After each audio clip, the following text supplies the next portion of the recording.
Bon, déjà pour commencer, en tant que membre du bureau de la FIF, c'est mon rôle de supporter cette organisation dans n'importe quel projet ou initiative qu'elle décide d'entreprendre. Donc de ce fait, je suis quelque part obligé, ne serait-ce que moralement, de supporter cette initiative. Donc déjà, ça c'est une partie de ma motivation. En plus de ça, personnellement, j'aime toutes sortes de projets qui ont un aspect innovateur, inédit, un peu risqué. Tout ce qui est quelque chose en fait que personne n'a jamais vu, qu'on n'a jamais essayé de faire avant. Donc j'aime prendre des risques et je suis assez chanceux d'être entouré dans le bureau de la FIF par d'autres personnes qui partagent un peu ce goût du risque. Donc voilà aussi l'une des raisons pour laquelle je suis 100% derrière cette initiative. J'ai envie de prouver que nous sommes capables de faire des choses que personne n'a jamais faites avant. Donc voilà. Et finalement, c'est surtout aussi nos délégations qui me donnent la motivation, parce qu'on s'aperçoit après quelques semaines que malgré le fait qu'on ait fait ça un peu en dernière minute, on va dire entre guillemets, les délégations se sont vraiment mis derrière nous. Nous avons 18 délégations qui ont indiqué leur motivation et nous avons 18 délégations qui se sont affiliées. Donc elles se sont engagées et elles ont tenu leurs promesses. Donc nous, ça nous met une pression du côté de la FIF de livrer en fait sur notre promesse, s'assurer qu'on fait ce que nous avons dit de faire, qu'on fasse ce qu'on a dit qu'on allait faire. Donc voilà aussi l'une des motivations principales et pression en fait que je vais dire qu'on a et que moi j'estime en tant que membre du comité que j'ai pour me mettre derrière cette initiative. Donc voilà.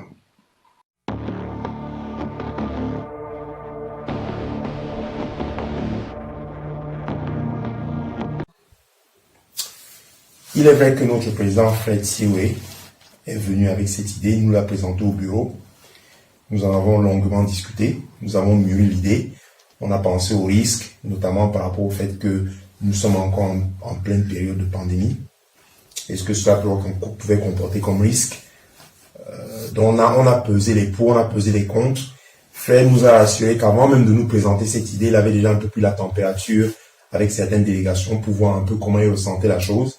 Et il nous a fait comprendre que le feedback était vraiment très positif. Et c'est ce qui l'a motivé à vouloir se lancer et nous présenter ça au bureau. On en a longuement parlé, nous avons pris la décision de prendre le risque. Donc voilà. Et en ce qui concerne le fait de savoir si cet événement va remplacer le grand tournoi de la FIF, c'est-à-dire le week-end FIF, certainement pas. C'est vrai que cette année, on devait se retrouver tous à Berlin au début du mois d'août. L'événement, pour les raisons que vous connaissez, a été annulé. Donc cet événement de 2.0 va se passer à la même date. Mais l'année prochaine, on espère pouvoir continuer avec le week-end FIF 2.0. Cette année est tout simplement un test. Pour l'instant, les choses se passent très bien, ça avance très bien. Les délégations sont motivées, elles ont payé leur affiliation. On espère que ça va être un succès. Et si ça l'est, on espère pouvoir le répéter l'année prochaine. Mais bien entendu, à une autre date. Sans doute avant le tournoi principal de la FIF, qui sera bien entendu à Berlin l'année prochaine. À quel moment exactement ça va se faire, on n'a pas encore décidé. Nous n'en sommes pas encore là. En fait, l'idée, c'est que on espère peut-être que dans l'avenir, ce tournoi Week-end 2.0 sera comme un tournoi qualificatif pour participer au tournoi principal de la FIF. Donc voilà un peu les idées qui nous tournent en tête en ce moment au niveau du bureau. Mais bon, rien de concret pour l'instant. Nous sommes tout simplement focalisés pour nous assurer que le 8 août, nous puissions avoir un événement qui va connaître beaucoup de succès et aussi tirer des leçons de cet événement, que ce soit positif ou négatif. Voilà.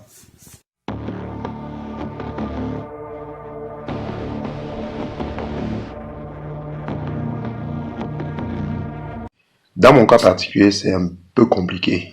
J'appartiens en fait à deux groupes. J'appartiens à ma santé. Depuis plusieurs années, nous jouons chaque dimanche, comme tous les autres santé que vous connaissez, qui s'appelle Hackney Santé. Voilà. Mais depuis quelque temps, j'appartiens aussi à VUCA, qui est le groupe en fait qui a rejoint la famille de la FIF en premier ici au Royaume-Uni. Hackney Santé, par contre, ce sera la première fois qu'il participe à un tournoi ou une compétition de la FIF. Donc voilà. Je pense que je vais jouer avec VUCA, parce que c'est avec eux que je suis principalement. Et en même temps, en tant que coordinateur, disons la personne, le leader, si vous voulez, de Hackney Santé, je vais motiver mon équipe aussi à participer à ce tournoi. Et nous sommes déjà affiliés. Donc voilà, mon appartenance en fait un peu partagée entre deux équipes. Donc voilà déjà pour mon cas particulier. Et pour répondre à la question directement, nous sommes tous les deux, Hackney Santé et VUCA, en train de se préparer très sérieusement pour cette compétition. Donc mes gars de Hackney Santé sont très motivés. Je leur ai parlé de ce tournoi, ils n'ont pas hésité. Ils sont à 100% prêts à prouver qu'ils sont une des meilleures santé de vétérans ici au Royaume-Uni. Et VUCA aussi, étant l'un des membres anciens de ce mouvement de la FIF, veulent aussi prouver que bien entendu, ils sont compétitifs. Donc voilà, tout s'annonce bien des deux côtés. Mais si jamais j'ai le temps de jouer, je ne sais pas vraiment comment ça va se passer. Je pense sans doute que je vais jouer avec VUCA. Parce que du côté de Hackney Santé, ils ont plein de joueurs. Ils en ont plus qu'assez. Donc ça donne aussi la chance à tout le monde de participer. Donc voilà.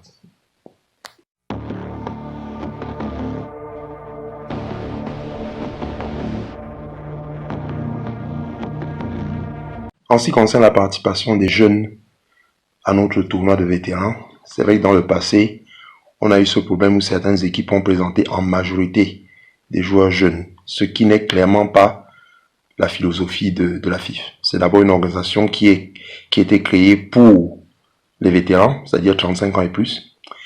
Mais en ce disant, nous avons toujours le souci, au fil des événements et au fil des années, d'inclure nos jeunes frères qui eux aussi à un moment donné deviendront vétérans.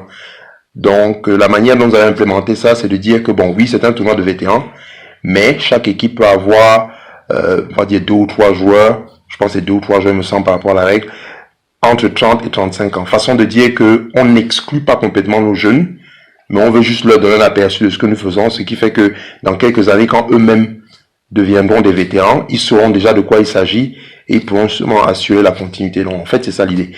Donc, pour répondre à la question directement, oui, en effet, ça a été un problème dans le passé, mais chaque année, nous mettons des mesures en place pour s'assurer, pour, si vous voulez dire, assainir en fait cet événement, pour s'assurer que c'est purement un événement de vétérans. Donc, pour ceux qui ont participé depuis quelques temps, depuis 2 ans, maintenant, je pense que nous mettons en place une vérification d'identité le jour du tournoi. Nous avertissons toutes les délégations du protocole, etc., pour s'assurer au maximum que c'est vraiment un tournoi de vétérans. Et nous faisons beaucoup d'efforts à ce niveau et nous continuons à faire beaucoup d'efforts. C'est aussi un peu un processus d'éducation parce que certaines délégations ne sont pas habituées à ce genre de protocole. Vous venez jouer, on vous demande les pièces d'identité, mais c'est nécessaire pour nous assurer que cet événement reste un événement de vétérans et que ça continue à l'être. Et je pense que maintenant, beaucoup de délégations non seulement comprennent mieux le pourquoi de ce travail, mais nous encouragent même à continuer à être de plus en plus rigoureux par rapport à l'âge.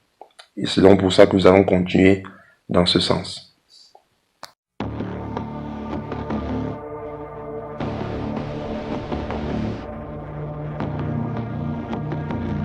Message qu'on pourrait véhiculer à nos adversaires, à la FIF et au public qui éventuellement viendrait assister à cet événement, c'est, bon, je dirais principalement le vivre ensemble. C'est surtout ça qu'il y a derrière tout ce que nous essayons de faire. Nous vivons ensemble dans la diaspora et partager un même plaisir qui est celui de pousser le ballon rond et de se retrouver tout simplement.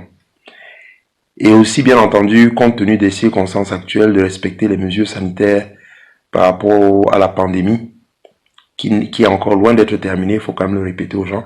C'est vrai que nous sortons quand même d'une période assez difficile, mais c'est encore loin d'être fini, donc nous devons continuer à être assez rigoureux, assez vigilants et assez disciplinés.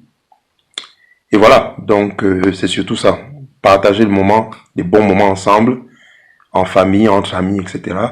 Et comme on dit, football is our passion.